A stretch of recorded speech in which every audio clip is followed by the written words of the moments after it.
लेकिन खजूर की पेड़ कौन सी बातों को दर्शाता है, उन बातों के बारे में आज हम जानेंगे। क्योंकि हर कदम पर, हर पेड़ से और हर सोते से, हर बूंद से, पानी का हर बूंद से प्रभु लोगों को कुछ सिखाना चाहता था, ताकि वे उसकी यात्रा में अंत तक प्रभु की वफादारी बनकर रह सके। हालेलुया। तो यहां पर खजूर की पेड़ से भी प्रभु कुछ शिक्षा अपने लोगों को देना चाह रहा था। और खजूर का पेड़ को देखकर हमारी यात्रा में, इस विश्वास की यात्रा में हमें क्या सीखना है, इन बातों को आज हम सीखने के लिए कोशिश करेंगे।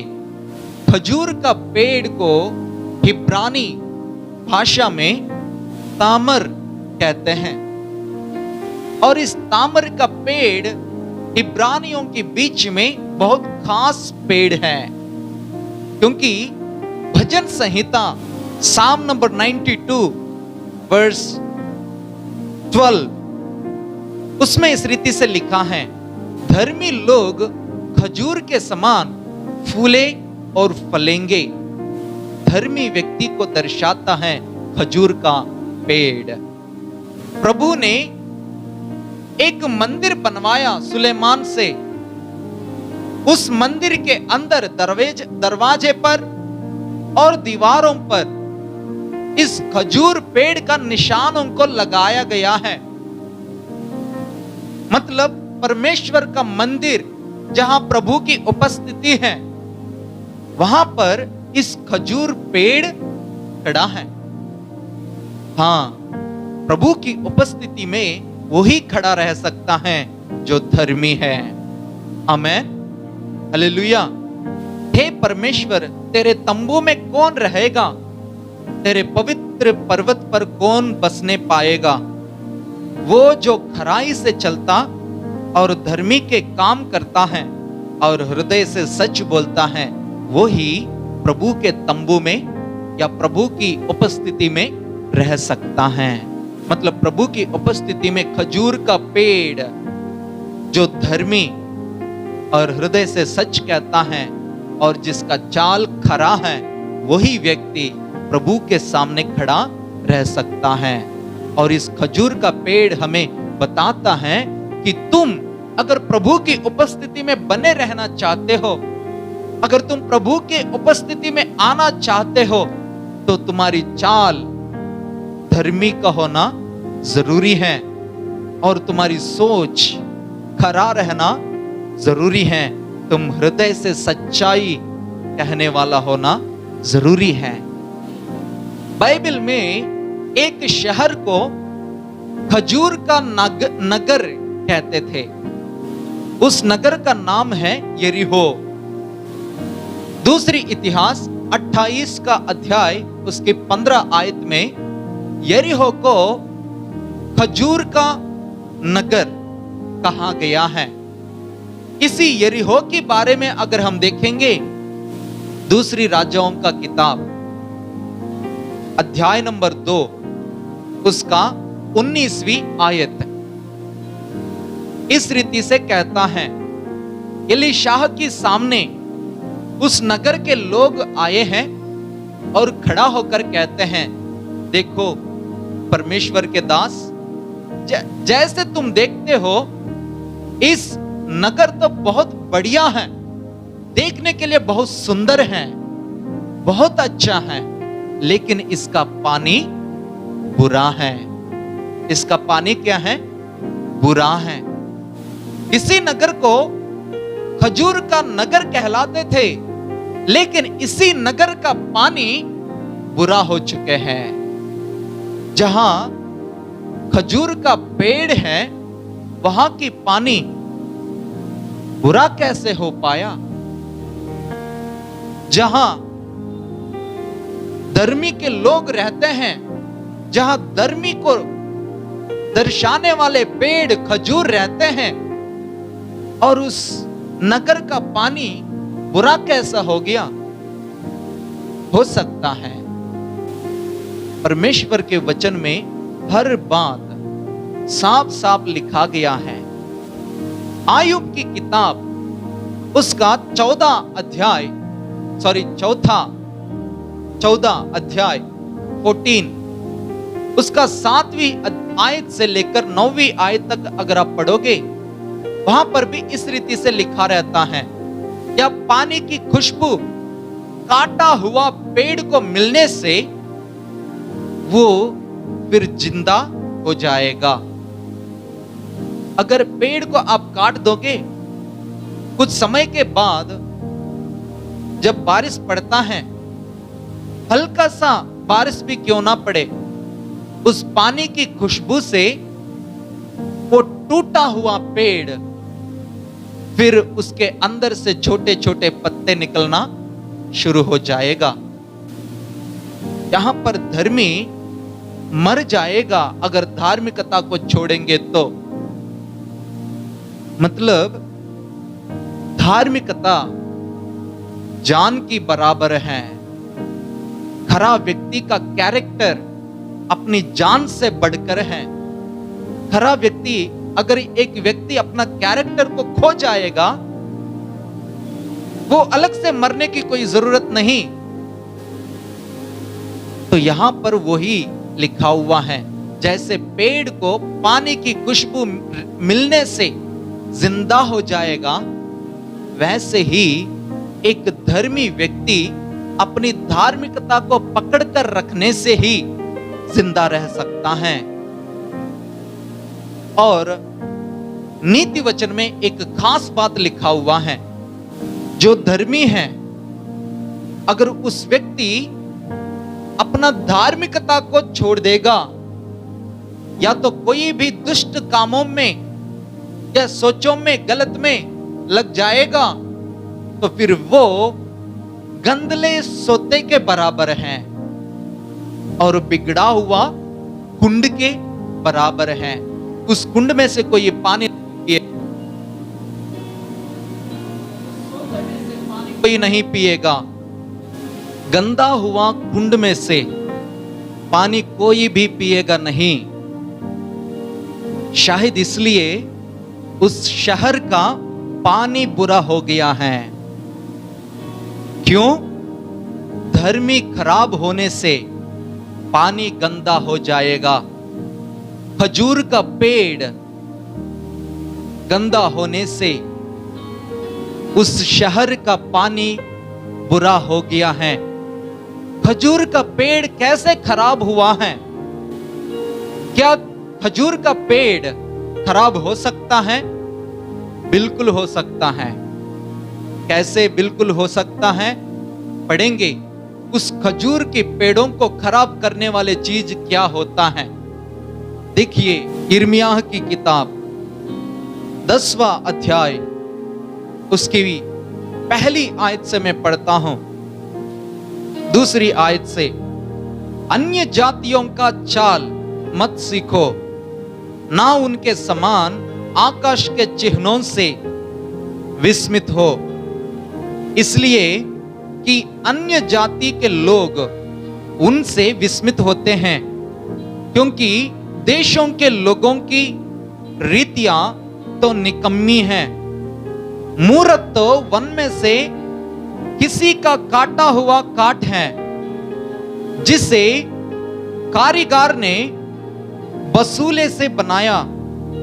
लोग उसको सोने चांदी से सजाते और हथौड़ी से कीले ठोक ठोक कर दृढ़ करते हैं कि वो हिल डुल ना सके। वे ककड़ी के खेत में खड़े पुतले के समान हैं, पर वे बोल नहीं सकती। उन्हें उठाए फिरना पड़ता है, क्योंकि वे चल नहीं सकती। उनसे मत डरो, क्योंकि ना तो वे कुछ बुरा कर सकती हैं और ना कुछ भला कर सकता है। यिर्मयाह की किताब में कुछ ऐसे चीजों के बारे में लिखा गया है जिससे अन्य जाति के लोग डरते हैं। प्रभु कह रहा है कि तुम इस अन्य जातियों का विचारों पर मत पड़ो, यानी कि विचारों पे मत चलो। अन्य जातियों का विचार मतलब परंपरा। आजकल परंपराएं कई सारे हैं। हिंदी में तो ककड़ी के खेत में खड़े पुतले के समान लिखा हुआ है, लेकिन असली इब्रानी में क्या लिखा हुआ है? इब्रानी भाषा में मिक्शाह तोमर लिखा हुआ है। मिक्शाह तोमर की मतलब है कि खड़ा हुआ, सीधा खड़ा हुआ खजूर के पेड़ के समान है। अगर कभी नारियल का पेड़ देखे हो तो लगभग उसकी जैसे ही खजूर का पेड़ भी होगा, और अन्य जातियों का परंपरा भी ऐसे ही सीधा खड़ा रहेंगे। प्रभु कहता है उस पर मत जाना, उस परंपराएं पर तुम लोग मत पड़ो, क्योंकि उस परंपराएं को खड़ा करके रखने के लिए लोग कीले ठोकते हैं उस पर। और वो ऐसी काम है जैसे एक व्यक्ति जंगल में जाकर लकड़ी काटकर एक मूर्ति बना दिया और उसको रख दिया और उसको चांदी और सोने से सजा के रखा, और कहते हैं ये हमारा परंपराएं हैं। ऐसे हम लोग करना चाहिए, और यही हमारा विचार है, यही हमारा चाल चलन है। ऐसे कहकर लोगों को डराते हैं, भयभीत कराते हैं, विस्मित रहते हैं। प्रभु कहते हैं इन चीजों से तुम विस्मित मत हो, तुम भयभीत मत हो, तुम मत डरो, क्योंकि ना वो सुन पाएंगे, ना वो चल पाएंगे, ना वो अच्छा कर सकता है, ना वो बुरा कर सकता है। हमारे जीवन में भी पानी हमारा जीवन का आधार है, या तो हमारा चाल चलन को दर्शाता है, या हमारी काम दामों को दर्शाता है जिससे हम रोटी कमाते हैं। अगर वो काम ठीक नहीं चल रहा है, अगर वो जो हमारी काम ढंग से नहीं हो पा रहा है, अगर वो बुरा हो गया है, तो इसकी मतलब है तुम्हारी खजूर का पेड़ परंपराएं से खराब हो गए हैं। मतलब तुम्हारा धार्मिकता यानी कि तुम्हारी खराई शायद इन परंपराएं से, अन्य जातियों का विचारों से खराब हो गया होगा। कलीसिया में ऐसे परंपराएं नहीं होना चाहिए। प्रभु परंपरा सिखाने के लिए नहीं आया इसी धरती पर। हालेलुया। हमारी परंपराएं मसीहा के अनुसार नहीं हैं, और ये सब परंपराओं को इंसान ने बनाया। प्रभु ने जब इस दुनिया को बनाया था, सृष्टि को रचा, उस समय पर हर दिन को अच्छा कहा। जिस दिन उन्होंने आकाश और समुद्र को अलग किया, उस दिन उन्होंने कहा अच्छा। जिस दिन रोशनी दिया, उस दिन अच्छा कहा। पहले दिन अच्छा कहा, दूसरे दिन अच्छा कहा, 7 दिनों को प्रभु ने अच्छा कहा। लेकिन आज हम अच्छा दिन को ढूंढने की क्या जरूरत है? क्योंकि इंसान ने लकड़ी लाया, जंगल से पुतला बनाया, उसको सोना और चांदी से सजाकर तुम्हारे सामने रखा, और उसी को हम मानने लगे हैं। इसकी मतलब है आज हम सीखते हैं, ढूंढने जाते हैं कि अच्छा दिन कौन सी है। अगर तुम अच्छा दिन के लिए ढूंढ रहे हो, तुम मसीहा का नहीं है, क्योंकि प्रभु ने हर दिन को अच्छा दिन बनाया। अगर हर पल को जिसने अच्छा दिन बनाया, अगर तुम उनका हो, तो फिर हर पल को अच्छा समझते हो, हर व्यक्ति को पवित्र समझते हो, हर व्यक्ति को अपने आप को जैसे प्रेम भाव से देखते हो, वैसे दूसरों को भी प्रेम करते हो। लेकिन अगर इन बातों में तुम परंपराएं के पीछे चल रहे हो, तो फिर तुम मसीहा का नहीं है। मैं अपने दोस्त के साथ कुछ वो कॉम्पिटिटिव एग्जाम लिखने के लिए जा रहा था। जैसे सुबह सुबह नहा के एग्जाम लिखने के लिए उनको लेकर जाने के लिए घर से बाहर निकला, एक विधवा स्त्री सामने से आ रही थी। उसको देखकर ये कहने लगा, अरे वाह, मैं तो एग्जाम लिखने जा रहा हूं तो सामने से ये आ रही है, तो चलो मैं थोड़ी देर रुक के जाऊंगा। तो मैंने कहा नहीं, तुम अभी चलेगा मेरे साथ। जहां से ये परंपरा आई है उसको तुम नहीं जानते हो, लेकिन उस परंपरा को आप कपड़े की तरह पहन के चल रहे हो। तो उस व्यक्ति को मैंने कहा नहीं, अभी तुम चलो एग्जाम लिखने। वो गया, एग्जाम लिख के आया, आज वो सब इंस्पेक्टर बना है। ऐसी परंपराएं के पीछे पड़ते हुए आज तक इंसान अंधा बन के रहा। प्रभु कहता है इस परंपराएं प्रभु की आज्ञाओं को पूरा करने में रोक लगाते हैं। इस परंपराएं के बीच में तुम चलते चलते प्रभु की आज्ञाओं को ठेल देते हो। अगर वो विधवा स्त्री तुम्हारी दीदी होती, क्या तुम नहीं जाता? क्या वो उस विधवा स्त्री तुम्हारा मां होती, क्या तुम नहीं जाता? तो मेरे भाइयों, मेरे अजीजों, मेरे प्रभु के लोगों, इस परंपराएं के बीच में तुम खराब मत हो जाओ। तुम खजूर पेड़ के समान हैं जो दर्शाता है धार्मिकता को, जो दर्शाता है खराबपन को। अपनी खराबपन को खराब मत करो, अपनी धार्मिकता को मत छोड़ो। अगर तुम छोड़ोगे तो तुम गंदा हो गई कुंड के बराबर हैं या सोते की बराबर हैं। तुम्हारी पानी को खराब मत होने दो, तुम्हारी कैरेक्टर को खराब मत होने दो। प्रभु ने तुम्हें अपनी शक्ल में बनाया और प्रभु ने तुम्हें अधिकारी के रूप में इसी धरती पर भेजा। तो तुम इस परंपराओं का गुलाम क्यों बनोगे? गुलाम मत बनो, अधिकारी जैसे चाल चलन चलो।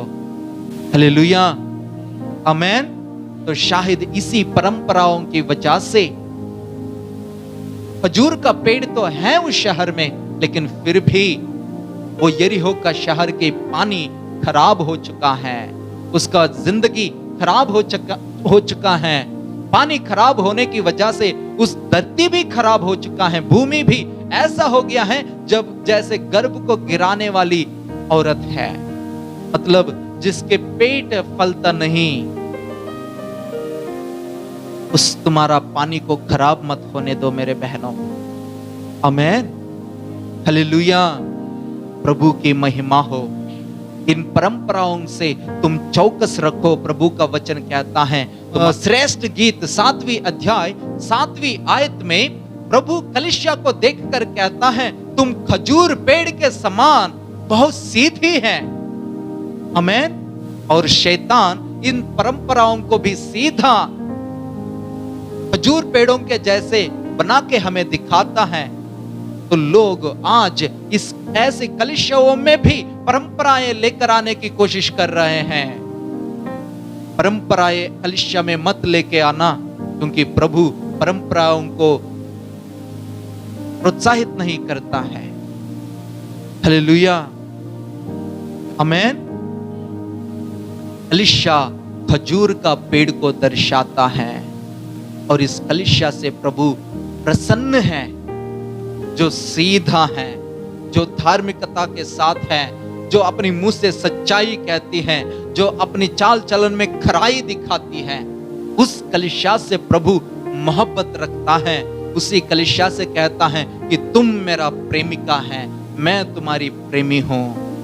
आमेन, हालेलुया।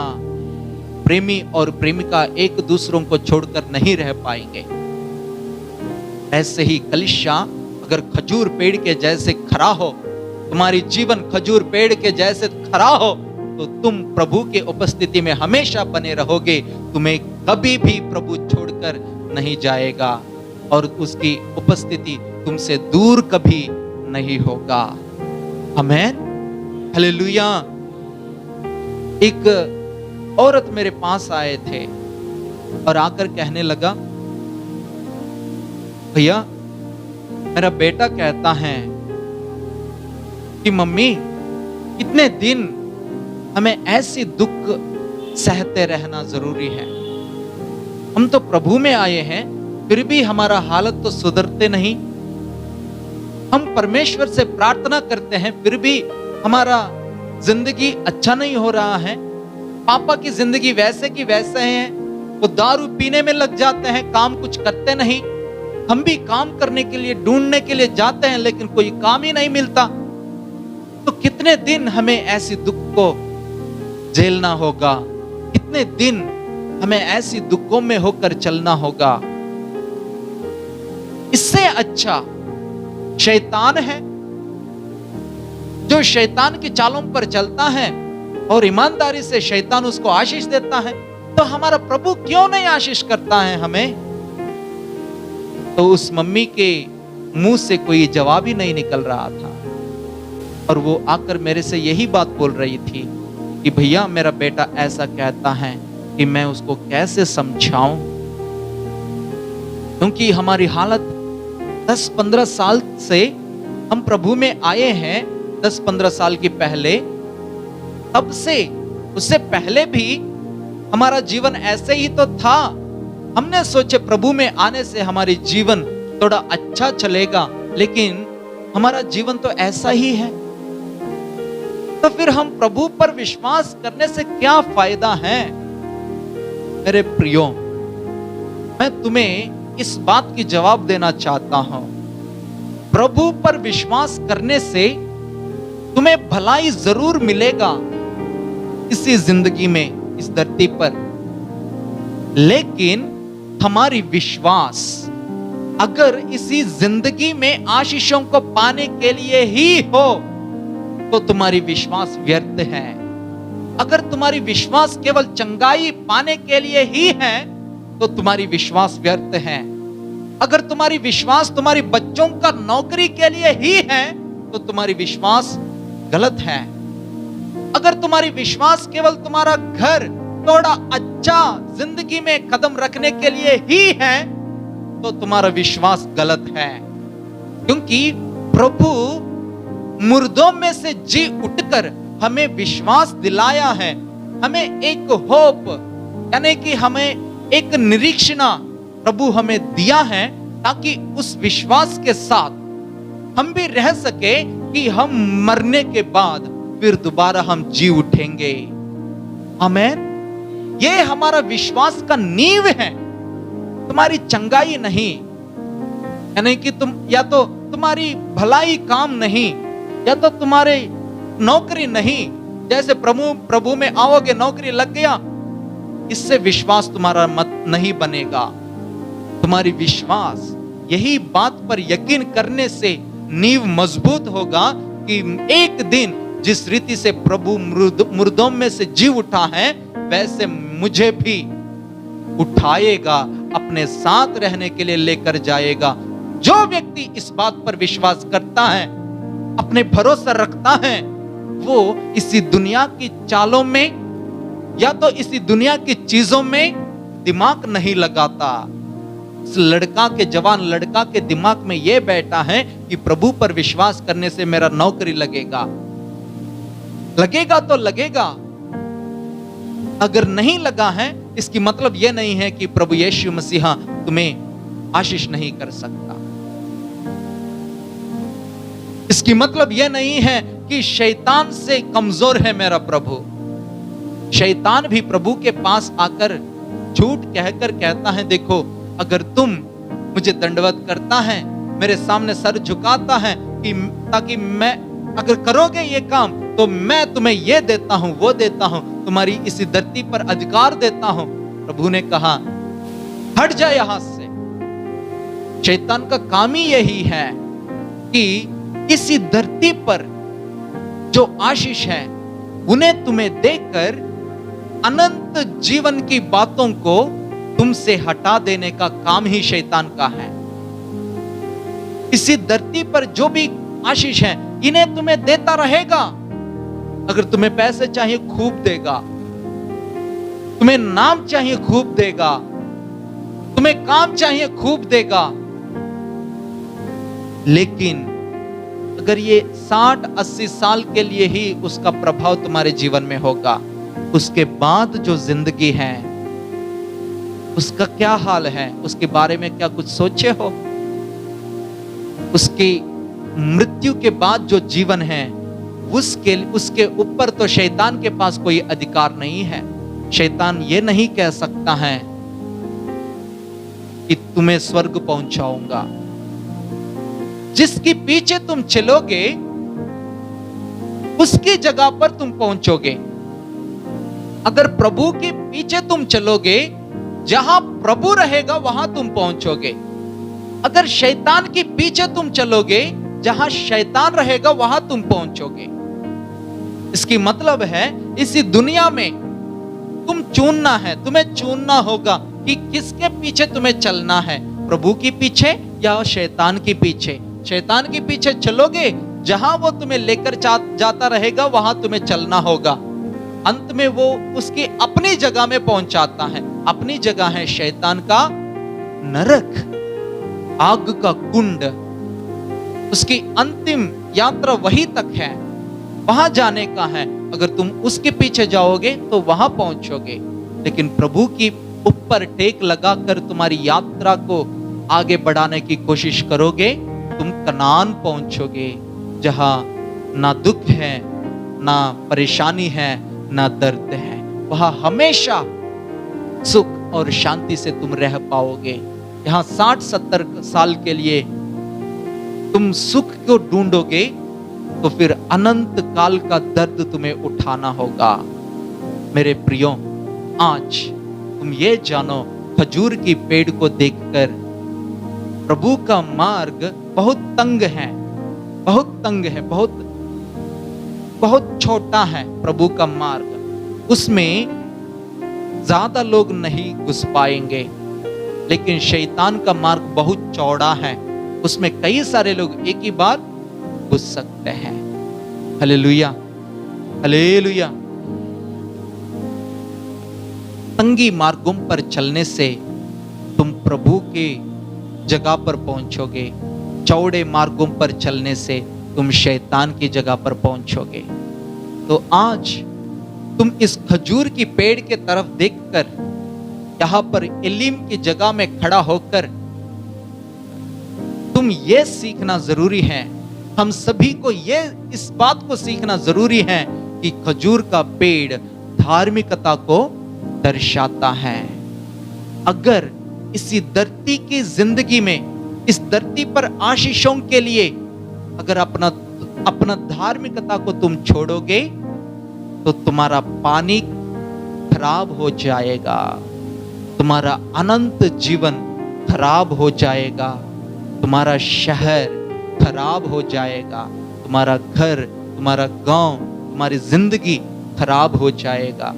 इस खजूर पेड़ के तरफ देखो, परंपराएं के पीछे ना जाए, परंपराएं के पीछे ना पड़े, बल्कि प्रभु पर विश्वास के साथ नम्रता और धार्मिकता और खराई को अपने जीवन में बना के रखो। प्रभु तुम्हें आशीषित करने पाए। आमीन, हालेलुया। आइए इस समय अपनी आंखों को बंद करेंगे, प्रभु से प्रार्थना करेंगे।